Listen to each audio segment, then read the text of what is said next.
Bizim ən gözəl adətlərimizdən biri də asıl çörək paylamaqdır. Bunun üçün xəmiri yaxşı yoğurup çörəyə salırıq. Bu asıl çörəyi biz Ramazan ayında paylayırıq. Təndir tam qızandan sonra acımış xəmir gətirib bunun yanına. Təndir qıpqırmızı olandan sonra eləmək lazımdır. Xəmir geçən kündələr eləyib kənarda gözlədirib, kündələri balaca eləyirik ki, çox da böyük çörəklər alınmasın. Onsuz biraz gözləri şişəcək. Təndir tam qızandan sonra üçün küllüyürük, sonra da kənara tuz vururuq ki, çörək həm dadlı, həm də asan çıxa bilsin.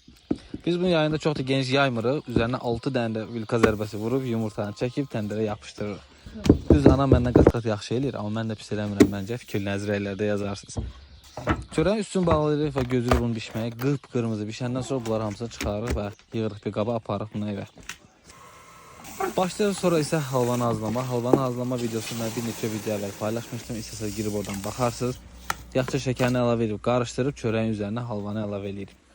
Üstünə naxışlar vurub, paketləyib başlayırıq paylamağa. Qonşular, qohumlar, əqrabalar, dostlar hamıya paylayırıq. Allah qəbul eləsin.